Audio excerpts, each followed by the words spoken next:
PlayStation Underground has gone Dutch to find out about a new video game that has a buzz echoing off the walls of the canals in Amsterdam. So we searched this town high and low to get the lowdown on a new band of game developers. It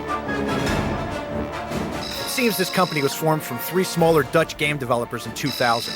Their studio is based in the heart of Amsterdam, in the Netherlands. They are rapidly becoming one of Europe's leading independent game developers and are working closely with Sony Computer Entertainment Europe to create one of the most anticipated titles for 2004. Their name is Guerrilla, and this is the story of Killzone.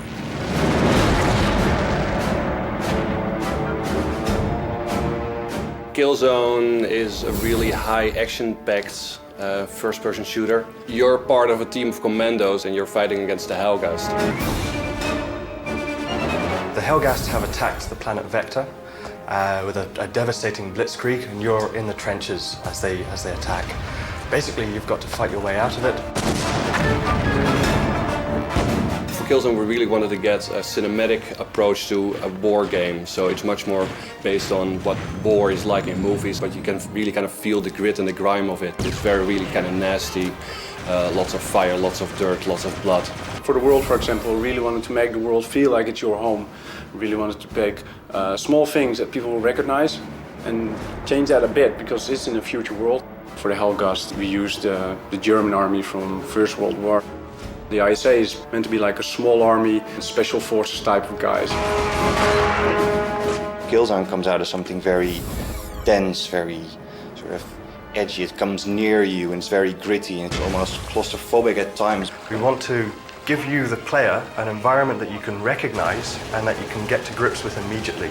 We're using a futuristic setting, but you should still recognize how coffee machines work in this environment, how cars work. We take this realism, we twist it round, and we present it to you in a very exciting kind of way.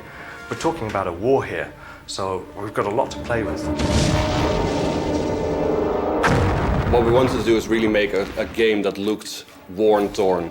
So our concept team spent a lot of time researching how things looked, first of all, but second of all, how they were destroyed and how they look when they're completely kind of torn apart. We have cities which are completely kind of torn apart by war. We have jungles, we have river beds that have been dried up, all kind of, get linked together by this constant feel of worn, torn, destroyed scenery.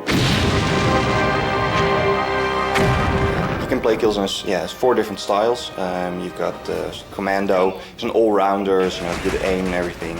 You've got a stealth character, you can sneak up to people, silenced shots, close combat knives and everything.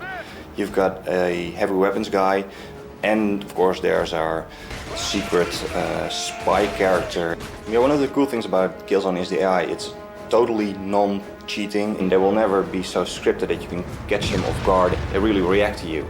We've got a series of individual people that will actually react to you, the player, only when you move, only when you actually trigger them. We can then multiply that and build it into a squad, a brick of 4 guys, and that makes our AI extremely flexible. And then you can go offline split screen, play with your buddies, and you can add bots, so you're playing with your buddy, and you can play on a team with 6 other bots against 8 other ones. With all the combinations and all of the different possibilities you can play Killzone, it's almost unlimited. It depends on how you want to play it instead of what the game allows you to do. You're playing events in and around the single player experience, and we have a number of different game types to reflect that. We've got assault games where one team is defending and another team is attacking, and it's all time-based. We've got domination-based games where you have to try and dominate a key area in the battlefield. Of course, we allow you to deathmatch, because no online game is complete without it.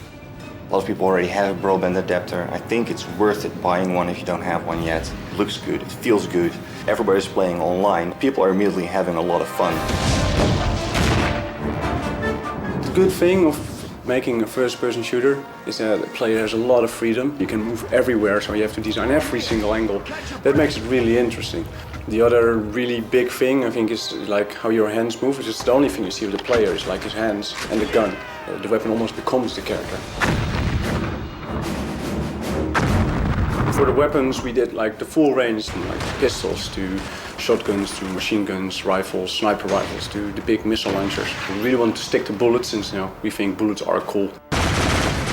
To to a lot of reference from the real guns and actually design the weapons from the inside out. If you do proper research in your weapons, you know, the animations will immediately look very good as well. The weapons are very cool to use. They have really nice reload animations and they handle really nicely. They actually feel like a real gun. Basically, you pick up a weapon, you start firing with it, and that's fun. It's really fun. Killzone stands out because of its graphical immersiveness. It's very detailed, rich world, but it's also a very believable world. One person likes the guns, the other person likes the characters and the style, the other one really likes the sound, but in the end it's something that feels as a whole. It's an integrated part and it has impact. This is a cinematic experience. You are going to be thrown in the center of the battle. The explosions will be going on all around you, and we want you to feel scared. We want your heart to race. From what we've seen in people playing Killzone so far, they refer to it as an experience, as opposed to just playing a game.